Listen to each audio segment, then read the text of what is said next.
Now, what about family, you ask? I mean, most psychopaths have families, loved ones, surprisingly enough. How about the people that are closest to them? Well, they have a rather unique way of looking at life, you might say. The psychopath can be very, very, very devoted as a father or a mother, or a husband and wife.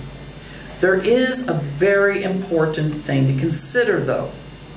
First is all the traits we've already talked about. The certain narcissistic self-absorption they have, the need for excitement, their proneness to boredom. This can lead to affairs and so forth. But it doesn't mean that person's not going to, in their heart, feel loyal to their family. So if you have a situation where they feel that their wife, their husband, their mistress, their children are under threat by someone, or have in some way been even insulted, the psychopath will go to no expense to make sure they get revenge on anyone that would do harm to those that they love. Now, does this mean that they're loyal in the way that most people see loyalty? Not really. And also, the psychopath may not feel all that much empathy. They can feel sympathy. Their child bruises their leg, and the psychopath can feel sad for their child, and they can feel the sympathy, but they can't put themselves in the shoes, that child's shoes, and actually know, oh, this is how they must be feeling, because that's something that they are somewhat deficient in. Now, overall, just to throw in some more aspects when it comes to politics, one thing about American politics is you have to beg and you basically have to prostitute yourself in order to get money in the American system.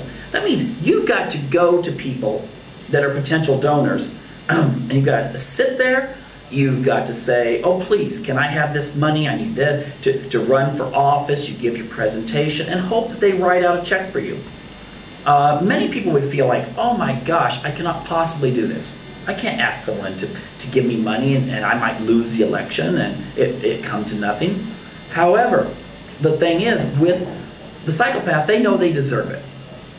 They, in their mind, will say, I deserve this. So they're not going to feel those kinds of feelings of guilt. They're going to go in. And this is an advantage to them because they'll be able to play the system that is set up in the United States very well. And so the system's almost made for these kinds of people. Now, when it comes to getting on TV and so forth and trying to get votes, again, it's a love affair.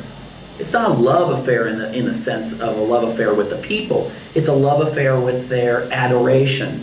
It's a love affair with the television camera.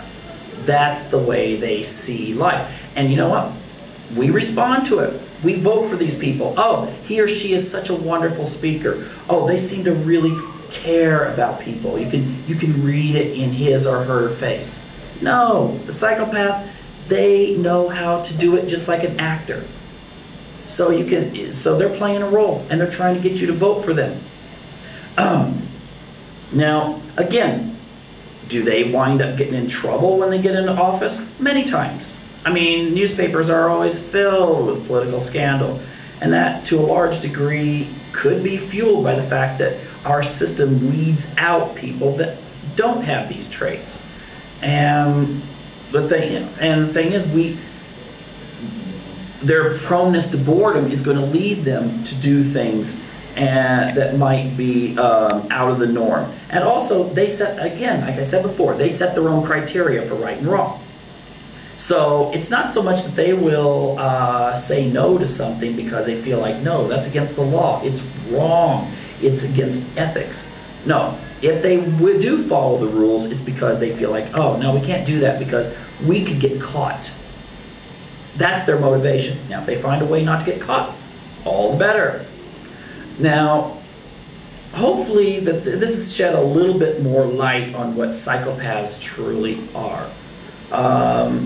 And who knows, maybe your favorite politician or parliament member, your favorite actor, actress, or maybe even The eccentric teacher you had who could always entertain the students and captivate them.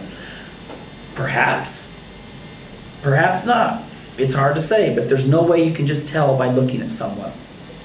And I just want to leave you with this, though, just to remember, the American political system is one that, again, it suits the psychopath like a forest would suit a bear.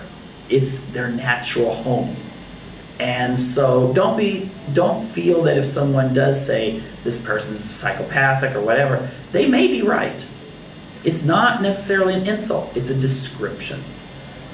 And again, I would just kind of urge you, look it up yourselves and see if what I'm saying is true. Okay?